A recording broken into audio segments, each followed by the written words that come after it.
welcome to the White House for your daily briefing. I do not have any announcements to make, so I will go straight to Julie Pace. Thank you. A couple logistical questions on the State of the Union. Can you give us a sense of where the speech stands right now? Is it written? Is that something the President is going to be working on today and over the weekend?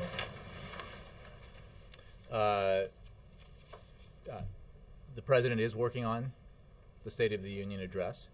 He is working with Jon Favreau, his chief speechwriter, as well as many others who are involved in the discussion about policy issues and other things that will be a part of the speech. So that process is underway, and I'm sure he will continue to work on it through the next several days until he delivers it on Tuesday night at 9 p.m. Eastern Standard Time.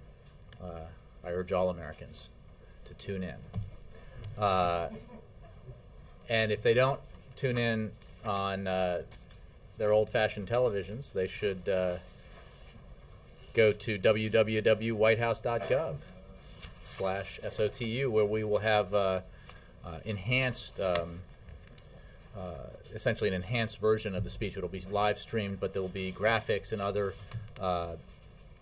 details that are occurring live and appearing with the speech that will give viewers who watch it on whitehouse.gov even more information. After that, there'll be a live stream discussion with a panel discussion featuring senior administration officials and a live audience taking questions from Twitter, Facebook, and Google+. So we're very excited about all the ways that we're trying to provide access to the President's State of the Union address. It's a terrific opportunity for the President to describe his vision for where he believes this country needs to go for its economy, as well as for its security. So he's looking forward to it and working on his speech.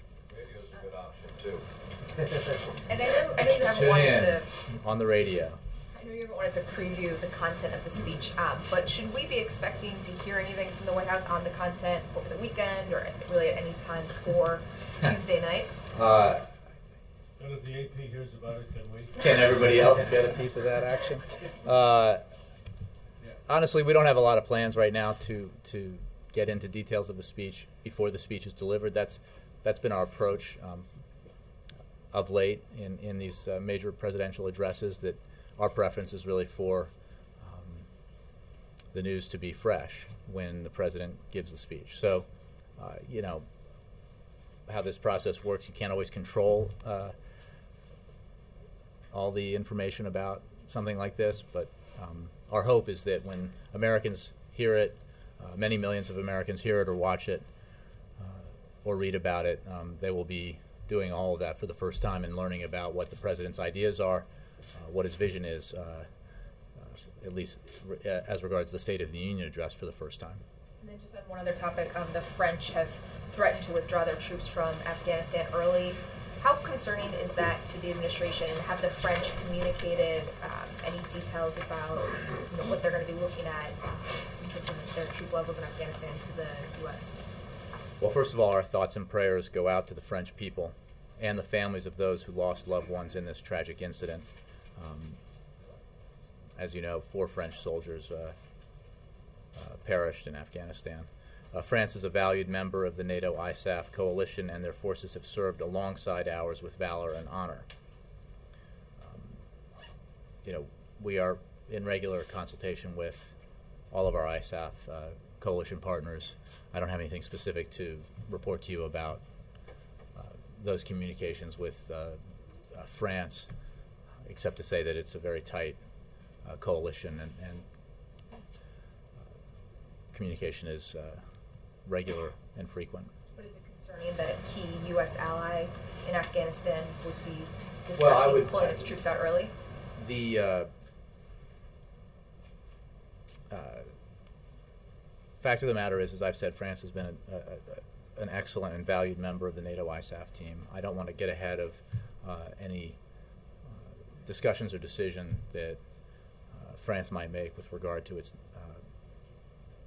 presence as part of that coalition.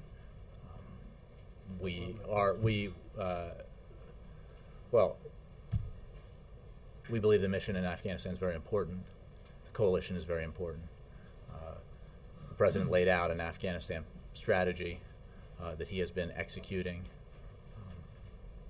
very deliberately and effectively, and we will continue to focus our efforts on executing that policy that brought a surge in forces, that allowed us to focus our efforts on taking the fight to al-Qaeda with the goal of disrupting, dismantling, and ultimately defeating al-Qaeda, with the other goal of stabilizing Afghanistan, to give the Afghan government breathing room, to help train up Afghan security forces so that we could then draw down our forces, as we have begun doing, and transfer security lead to the Afghans by the end of 2014. So that process is in place. It's a process that we obviously are significantly engaged in, but it includes all of our ISAF partners.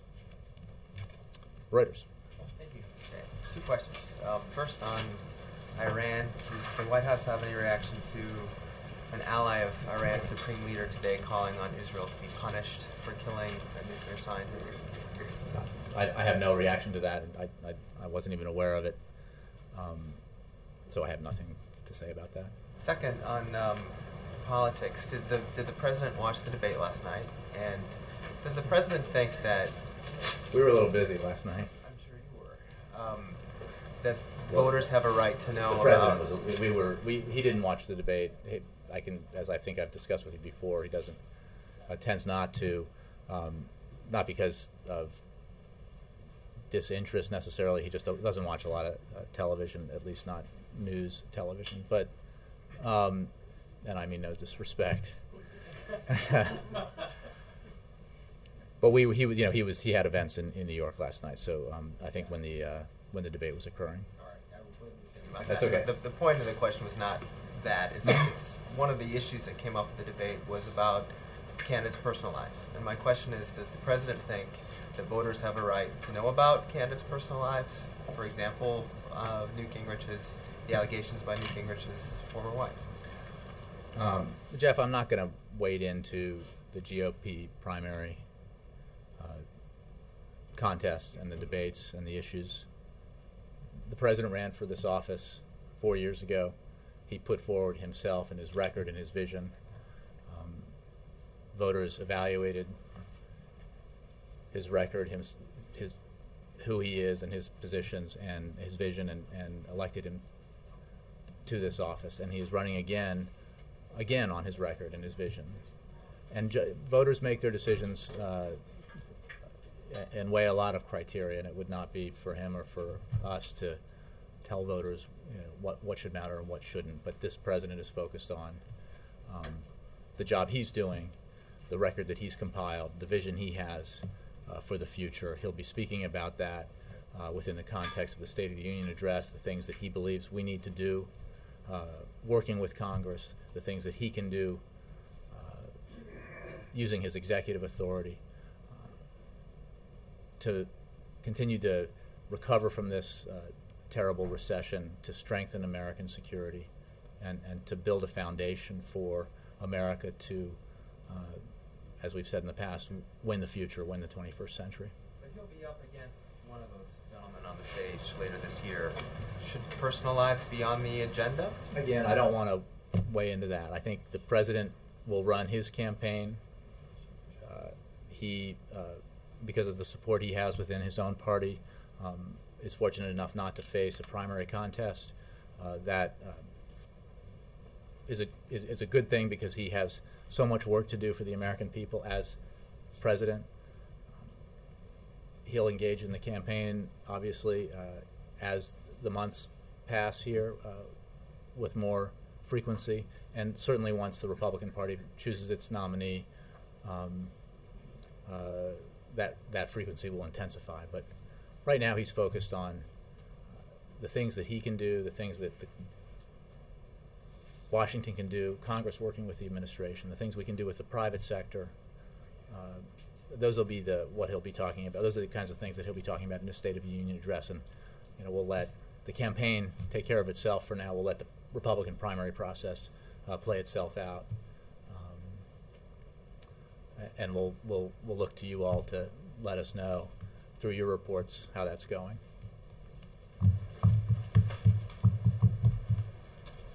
Who's it going to be? Mark. A follow-up on the debate. Does the president feel at any time that these Republicans have had 16 occasions to take their views to the American people? Does he feel left out of it? Does he feel that, gee, I really would have liked to have responded to that comment there or another one? Or is he content getting his message through the way he's doing it? Well, he hadn't been invited to these debates. We're inviting.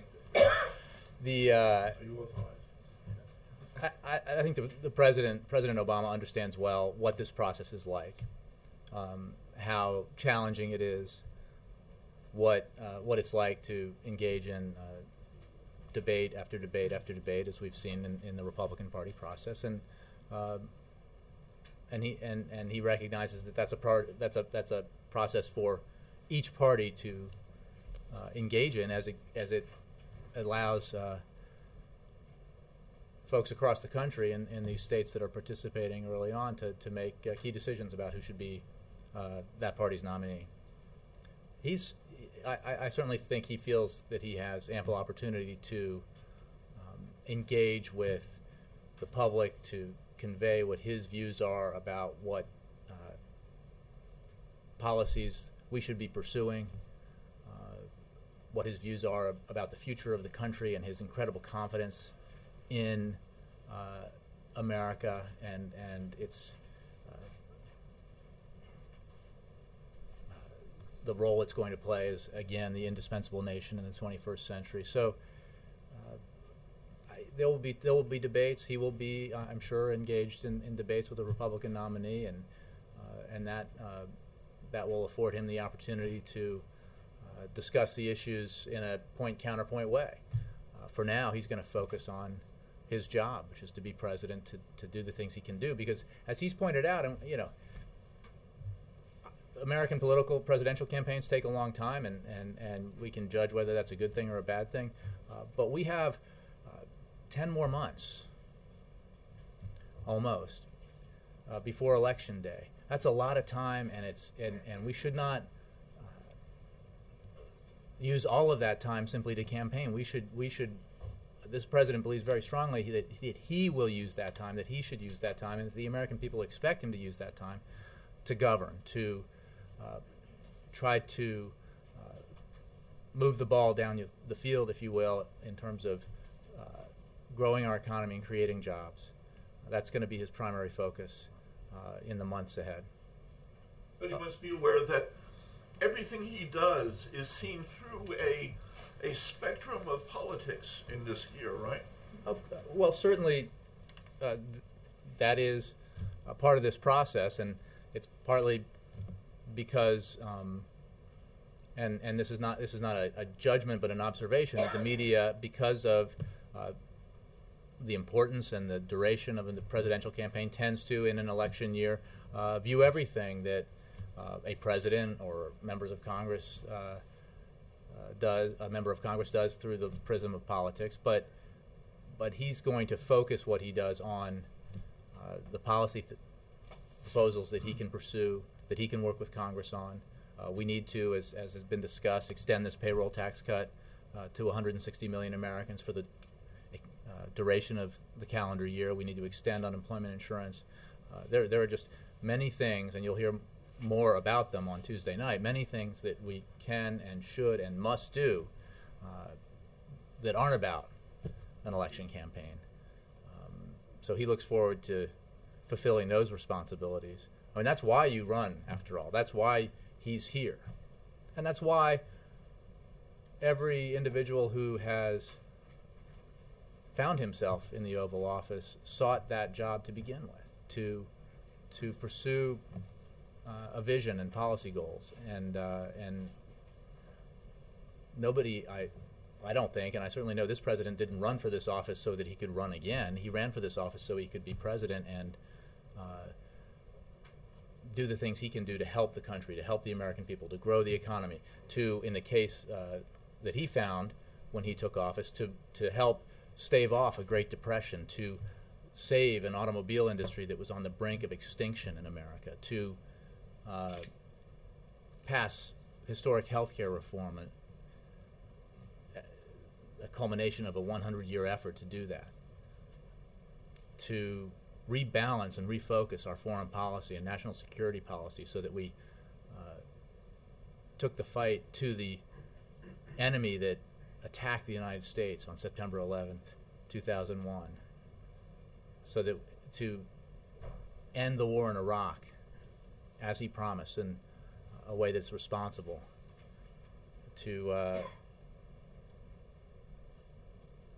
reassert ourselves in the Pacific region because of the neglect that our foreign policy had experienced while it was preoccupied with Iraq and other issues. So that's why he ran. That has the great opportunity the American people gave him to put his proposals and promises to the test, and that's what he's been doing, and he's going to continue to do that throughout this year.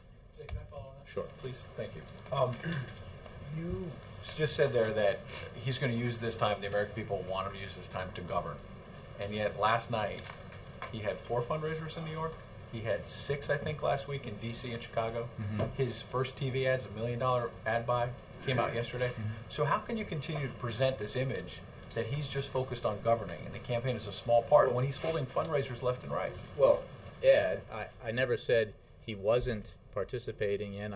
We've been very clear about. We actually bring the press into these fundraisers about the fact in these campaign events, virtually all, any event where there's a remarks given. That's the nature of the campaign. But he has the good fortune of not facing a primary challenge, not having a primary contest. He is that allows him to spend even more of his time doing the job that he was elected to do. So the point is, I'm not saying that, but can't you also admit that he's spending a significant amount of his time campaigning and raising money? Ed, you seem to want to have make an issue of the fact that we state forthrightly that he has campaign events. As a portion of his time, it is still relatively small. And that's in part because he has no primary contest. But it's also because that's what he was elected to do. He was elected to be president. And there will certainly come a time, and it will increase gradually as the year goes on, where he engages in more campaign activity. But certainly relative to the would-be nominees on the Republican Party right now, it's a very small portion of his time, and that's a good thing, because that means he can focus on being president and governing, but he is fully prepared and looking forward to the opportunity to presenting himself again before the American people, to presenting his vision for the country, his ideas for where we need to go, putting forward his record of rescuing us from a potential Great Depression, of saving the automobile industry, of passing health care reform, of taking the fight successfully to Al-Qaeda, and all the other things that have been accomplished in these 3 years, and presenting it to the American people, and having a debate about it with his opponent. But that time has not come. Last thing on governing, Republicans are having their House Republicans have a retreat in Baltimore. And one of the things they keep pounding is the Keystone decision. We already know that they're upset about it. But moving forward on the governing front, Republican line now seems to be that they want to bring it back up, specifically in the payroll tax cut negotiations. Is that a poison pill for this president, or will you negotiate that? Well, Ed, I don't want to get ahead of discussions and negotiations that are occurring and will occur with regards to extending the payroll tax cut. I think that we anticipate and hope that Congress will, and Republicans in Congress in particular will, approve this extension without drama, without arbitrary ideological fights. It's hard to imagine that. No, I'm not drawing lines about what. That arbitrary partisan fight doesn't sound like you want it. Well, it was an arbitrary inclusion in December, so I'm not making I'm not negotiating the payroll tax cut extension from here. Let me be clear about that. What I am saying is that I think the American people who were watching this debate in December saw the approach the Republicans took for what it was. And it wasn't about them. And that's unfortunate because 160 million Americans are depending on this tax cut. They've got it now. They've got it for 2 months. It will mean it will do enormous harm to those millions of Americans if it is not extended. And we fully expect that it will be. We fully expect that Republicans and Democrats will come together and pass that extension. Alexis, you moved. Just trying to keep you on your toes. 2 quick questions to follow up on what you were just talking about with campaign events. The afternoon event today is closed in D.C. Can you just describe what that event is and why it's closed and who's going to attend? I'll have to get details for you, but as is the case, and I just mentioned this to Ed, that we provide, I think, pretty extraordinary access to the president's campaign events when there are no formal remarks given. I think that's when the events are closed press. So that would be the case today. I don't have any details on the event. And the second question is, just recently there was an article that stated flatly that President Obama is opposed to the pro-Obama super PAC that is working to raise money. And could you just clarify his feeling about a super PAC being out there raising money to support his reelection? Is he actually opposed? Is that correct? He's opposed to Well, that. I'm not familiar with the article, or I don't remember the article that you're referring to. I think our position on Citizens United is pretty clear. The president's position on Citizens United is very clear. I would have to take. We oppose the decision. We believe it's not healthy for the system. I think you know that, but thanks for asking. So I don't have any more details for you on it. I haven't had that discussion with him, but our views on the system that has created this situation are pretty clear. But just to follow up, has he ever suggested that he would prefer that group, and he knows I'll have them to tell well? Alex, I haven't had that conversation with him, so Okay. I haven't. There is, as is the case by law, there's no coordination. There's no, but I haven't had that discussion with him. Dan. Thanks. Just to follow on Ed's question, do you folks not see the optics of You guys get that you're totally obsessed with campaign politics now, right? Even though he doesn't have a primary contest. I wouldn't call it an obsession, but do you not understand the optics of it? No, I get it. I did it. It's fun to cover the campaign. Sure. Do you not understand the optics when the president, the economy event, he was on the ground in Orlando for, I believe, less than 3 hours, yet he spent roughly 7 hours at these 4 different campaign events. I mean, the way that this is viewed, you hear from Republicans. They Dan, I send would out challenge you to look at what the president does on any given week, including this week and many weeks going backward, and not come to the conclusion that he spends a relatively small amount of time at this stage on campaign events. That's a simple fact. I mean, his would-be challengers are spending all of their time. Some of them have been spending many years exclusively on this while he's been here governing, and that's the way the system works. That's fine. But it's just a fact that, yes, he had a number of events last night in New York. and not just last but- night. I mean, there are other times when he but goes on the what's- road. It's the same kind of thing. I get that, but again, I challenge you to look at the president's schedule and not come to the conclusion, the factual conclusion, that at this point in the campaign, he is, partly because he doesn't have a primary contest. Obviously, if he did, he would be out more and engaging in that primary contest, as previous incumbent presidents have had to do. Because of his broad support within his own party, he doesn't have that. So he is making the appropriate use of the extra time that affords him, which is to focus on governing, to focus on engaging with Congress, to do things to grow the economy and create jobs, focusing on the things he can do independently, like the announcements he made yesterday about the executive order and initiatives to significantly expand tourism, a vital industry in this country. That's what he was doing yesterday in Florida. He's going to keep doing that because that's the right thing to do. It's what he believes is important. And at this stage in the campaign, he can do it.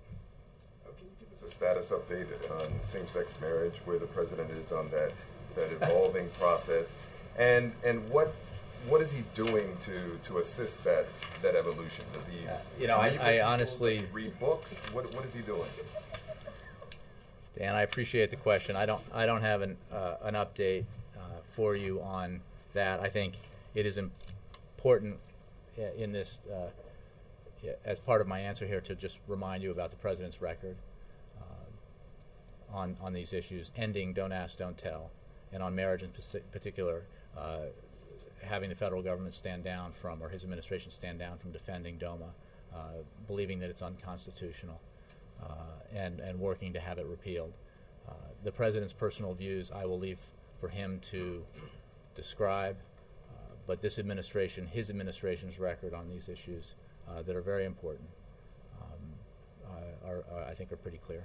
So no movement. Again, I will leave it to him to describe.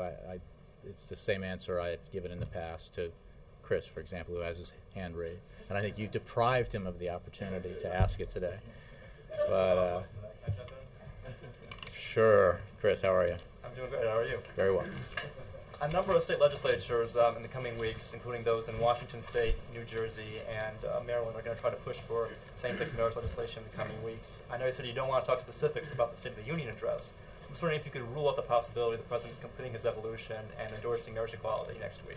Again, I will not rule anything in or out. I'm just not going to talk about, beyond pointing at his words,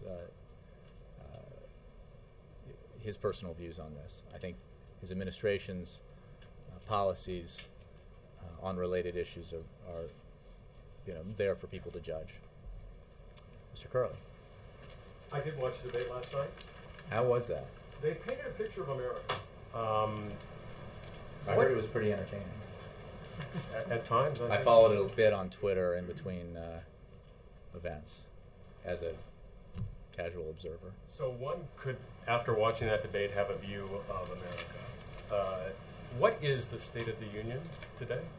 Well, I think you should stay tuned to hear the president deliver an address to the nation from Congress at 9 p.m. on Tuesday evening. The president believes that this country suffered an economic body blow, the likes of which it had not encountered, it suffered from since the Great Depression. I think that's indisputable. The facts make that clear. And I think that any discussion with any American who's been affected by the Great Recession would reaffirm that. What is also true is that because of who we are as a country, the fact that we always get up when we're knocked down, because we have the best workers, the smartest workers in the world, and because of the measures that this president, working with Congress, took to halt an economic collapse and to reverse it, this country is stronger now than it was when he took office, both economically and in terms of its national security.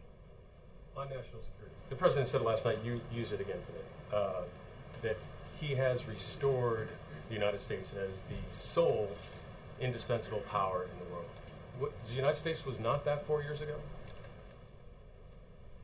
What I think is indisputable, and I would refer you to the reports that you and your colleagues made regularly at the time, is that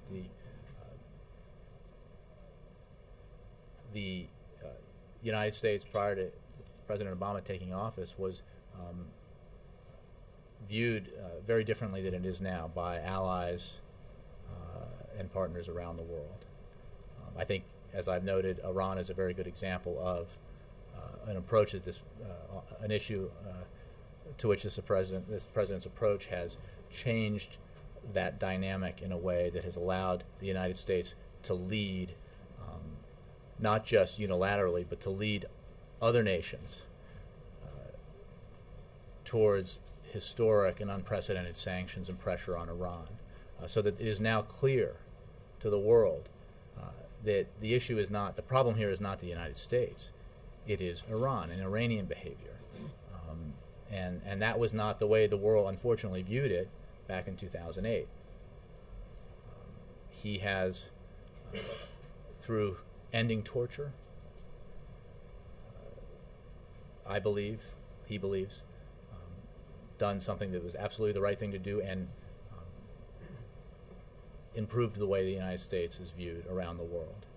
Because we are not only strong, but we have incredibly strong values, and we conduct ourselves accordingly. So I think that's the context in which he was speaking. He looks forward, as I think he said in a recent interview, to having a debate about foreign policy as well as domestic policy when the time comes. I was looking to Ed, but he's stepped away. And he'll have that debate. Kristen. Thank you, Jay. Going back to the topic of national security, yesterday, as you know, we just commented on, the president announced that he wants to speed up the tourist visa process in certain countries, as well as expand the global entry program. But what kinds of measures are in place to make sure that this process doesn't compromise national security in any way?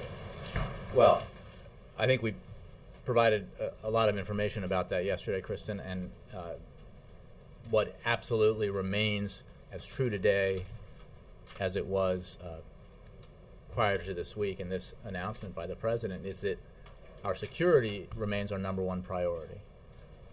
What the president directed through the initiatives that he announced yesterday was for various agencies to take steps to streamline visa applications in certain cases in certain countries, to take other measures to make it easier for tourists to visit the United States and enjoy what this great country has to offer, and to, by doing so, help create American jobs. But all of that is done with an absolute eye to the paramount concern, which is security. And I would refer you for details to the Departments of State and Homeland Security. And Jay, on Syria, one activist in Syria was quoted in a newspaper as saying, until now, there's not a civil war, but if the international community continues like this, just watching and doing nothing, there will be. What's your reaction to those words and just this steady drumbeat of people calling for sort of a Libya-like intervention? Is that making the administration reassess its stance right now? Well, I would make 2 points. One, the international community is not standing by. The international community has, with American leadership, taken action to pressure and isolate Syria, and that is having an obvious effect as the Assad regime loses control of the country. But it's not the same type of intervention that we had in Libya. Well, and it's not the same situation. As we've said all along, each country affected by the so-called Arab Spring is different, and circumstances are different in each country, and circumstances are different with regards to how the region views these developments. So there is not a one-size-fits-all approach here. What I can tell you is that Assad's fall is inevitable. It is clear that his regime is no longer, as I said, in full control of the country, and that it is only taking Syria toward a dangerous end. There have been defections of senior military officials and a parliamentary representative recently, and those are just additional data points that demonstrate the momentum and how it continues against Assad and his regime. We stand with the Syrians who want to have a transition in their country so that Syria can be democratic and prosperous. And we will continue to work with our international partners to enhance the pressure on Assad to do the right thing and step aside. If I could try just one more on the State of the Union. I know you can't preview specifically what's going to be in it, but to what extent will it include different ideas or themes than those that we heard during the President's speech in Osawatomie, Kansas? Well, I think there will be thematic consistency between not just what the President said in Osawatomie, but what he has been saying since he began his campaign for this office back in 2007. but there will be news in the speech. There will be new ideas. And going to, I think, Julie's question to start off the briefing, we are hoping that those will be, the newness of those ideas will be preserved for him to announce them. How about some kind of framework? Look, the President is keenly focused, as you know, on doing everything he can to ensure that every American gets a fair shake and a fair shot, that we rebuild this economy in a way that ensures that everyone plays by the same rules, so that opportunity is available to everyone, that Wall Street, for example, plays by the same rules as Main Street, and that we grow as a nation together, that we expand access to the middle class and expand security for those who are already in the middle class.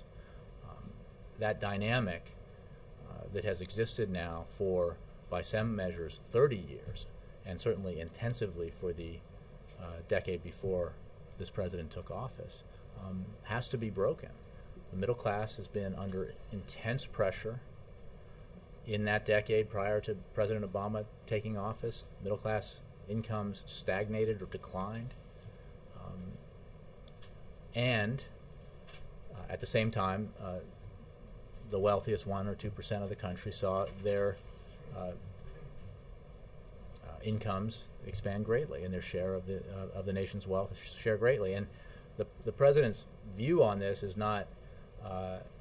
It's about, we need to, as a country, to ensure that we are the most powerful economy, the most innovative and sophisticated, the job creating engine that this economy needs to be. We need to make some very important investments in education, in infrastructure, in research and development. And in order to do that, we need to make sure that everyone pays their fair share. And that goes to, I believe, the point about the theme, one of the themes from the president's speech in Osawatomie. And you will have, as you have heard since that speech, and certainly predating it, but since that speech, you'll continue to hear that theme. Roger. Thank you, Jay.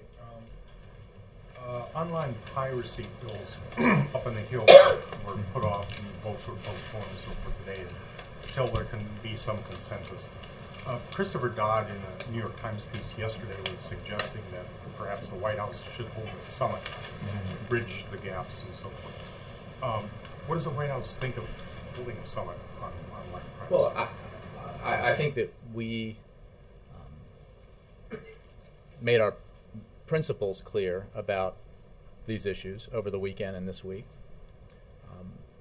We believe that online piracy is an important issue and a problem that needs to be addressed. And we believe that there's a legislative solution to that Congress can find. And it's important for both sides on this issue to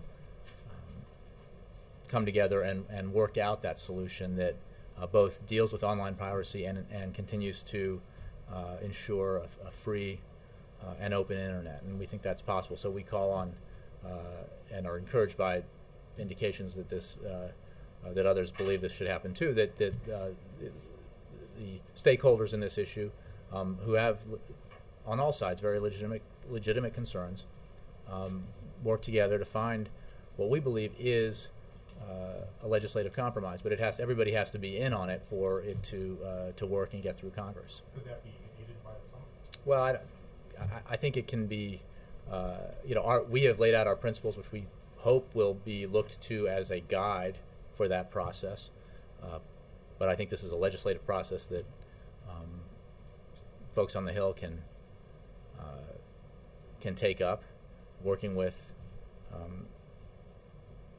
those with strong opinions on both sides of the issue. Okay. If I may, one other question on the foreign affairs front. Mm-hmm. Can you talk about the reports about Brennan helping look for a place outside of Yemen for Saleh? No, I'm not aware of that. Our view of this issue and hasn't changed. We remain focused on achieving a peaceful political transition and helping the Yemenis hold a presidential election in February that will begin a new chapter in that country's history. Most of the questions I get about this are in terms of Saleh's visa application. There have been no changes in that, but I have no information or no knowledge about that question that you asked. Mr. Wolf. And then Ann. Thanks, Jake. You mentioned before use of executive authority in the context of the State of the Union speech next week. Last year was his first speaking to a partially Republican Congress. This year he's got a partially Republican Congress. In an election year, he can't be expecting much in the way of legislation. Will he sort of talk about, if you won't work with me, we're going to keep doing this alone? Will he mention that we can't wait, campaign anytime? Well, I appreciate the question because I think that we disagree with that premise that we can't get anything done just because it's an election year. I don't think the American people want that to be true or would be happy if that were true. And they, Americans of all political persuasions are going to want their elected representatives here in Washington to work together, whether it's an even year or an odd year or a year in the presidential cycle. They want progress. They don't want members of either party to throw up their hands and say we can't do it, and they don't want based on one report I read, they don't want, I don't think, to hear from one party, which is again referring to one report from the House Republican caucus, declare that the year is all about challenging the president instead of getting things done. So we believe that there is opportunity, and there could be more opportunities this year to achieve things with Congress, Republicans and Democrats working together in a bipartisan way. I think there are historic examples that actually contradict the assumption that you can't get anything done in a presidential election year. 1996 comes to mind. So, this president will try. He will put forward ideas both in the State of the Union address and continue to press ideas that he put forward last fall. The kinds of ideas, referring to those provisions of the American Jobs Act that haven't yet passed, that, on their face are bipartisan in nature. Their pedigree is bipartisan in nature, and they should enjoy bipartisan support. And he will continue to press for that. And there is reason to hope, at least, that members in Congress, and I guess I'm speaking here about Republicans who block those provisions of the American Jobs Act, will view things a little differently this year. Not just because passing those provisions would be good for the country, good for the American people, good for their constituents, but maybe good for them politically. And then, boy, is that a win-win-win situation, right? So hopefully that will happen. And we're going to, this president's not going to assume that nothing can get done. It does sound like he's going to bring up the other side, which is, but he has been doing that all along. Well, but not in the State of the Union address. I don't believe that he's talked about using his executive authority. Again, I don't want to preview specifics. He has been talking about the fact that he will use his executive authority to advance the priorities of the American people, and he has been doing that. He will continue to do that. It is true that the context here is often we can't wait for Congress to act, and that will be true throughout the year. But where Congress will act, he will eagerly join with them to get the people's business done. And yes. David Plum did just get specific on the State of the Union with mayors saying that the president will present what he called a blueprint for the middle class, specifics on how to create jobs. Is that the president's approach, to lay out a blueprint for the middle class in this address coming up? I'm not sure that's all that specific, Ann, but yes. I mean, his whole agenda has been a blueprint for the middle class, and it will be going forward. The American Jobs Act is an economic proposal designed to help the middle class, give it more economic security, return teachers to the classroom and construction workers to infrastructure projects, give 160 million Americans, essentially middle-class Americans, a tax cut for the entire calendar year, provide unemployment insurance to those hardworking Americans who are unemployed but looking for work and who need that assistance to help themselves and their families, and that money itself then provides a boost to the economy. So you will hear more ideas from him about how to assist the middle class. That's vitally important to him. Has he practiced at all, or will he this weekend? How many drafts has he gone through? I don't have specifics on drafts. As I mentioned earlier, there is a speech that's being worked on. The president's very engaged in that process, as he always is. He hasn't. I don't think we're at a stage yet where he's practicing. He's pretty good at giving speeches, so when it comes together, I think he'll be ready to deliver it. Thanks, Jay. I'll take one more. Oh, I don't even. Two more, since I can introduce yourself and then Victoria. Nice to see you. Question about Israel. I was at the RNC's winter meeting last week in New Orleans, and they, in General Assembly, passed unanimously a resolution that says peace can be afforded to the region, referring to Israel, only through a united Israel governed under one law for all people. Do you see this as a clear departure from the two-state solution that has had bipartisan support up until now? I'm afraid I'm not familiar with that, so I wouldn't want to venture too far into analyzing what it means within the context of an approach that both sides in the Middle East peace process believe is the right approach to the Middle East peace process. So this president's position, in keeping with his predecessors, his recent predecessors, is that the way to achieve a two-state solution, which both parties want, is through face-to-face negotiations. We commend the Jordanians, the King of Jordan in particular, for overseeing the resumption of talks. This is a very challenging issue. If it weren't, it would have been resolved probably a long time ago. This president's committed to continuing to work on it, and he certainly believes that it is profoundly in the interests of both the Palestinians and the Israelis to achieve that two-state solution that gives Palestinians sovereignty and gives Israel the secure Jewish state that they need and deserve. So that's the purpose of pursuing the two-state solution, and that's the president's policy. Sorry, Victoria. Yep. On the classified coalition report on the animosity between Afghan soldiers and U.S. soldiers and coalition soldiers, there have been 26 attacks by Afghan soldiers on coalition forces in the last 4 years. Of course, as we saw, 4 French killed today. It says that these are not isolated incidents, in fact saying that any NATO pronouncement to the contrary seemed disingenuous, if not profoundly intellectually dishonest.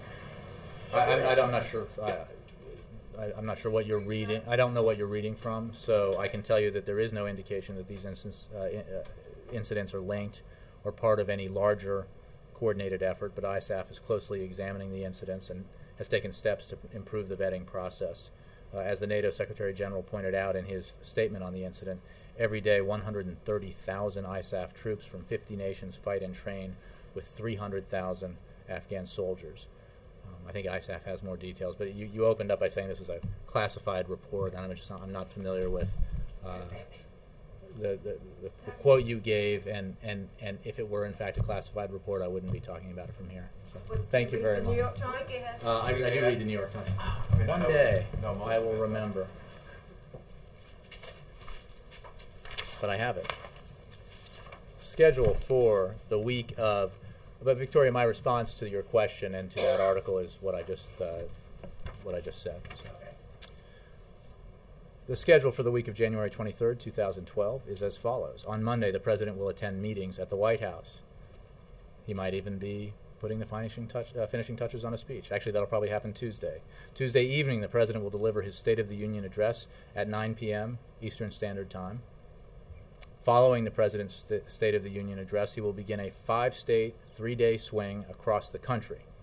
On Wednesday, He will begin his trip with an event in the Cedar Rapids area, followed by an event in the Phoenix area. He will then travel to Las Vegas, where he will spend the night. On Thursday, the President will hold events in the Las Vegas area and the Denver area before traveling to Detroit that evening, where he will spend the night. On Friday, the President will hold an event in the Detroit area before returning here to Washington, D.C. That is your week ahead. Thank you all very much.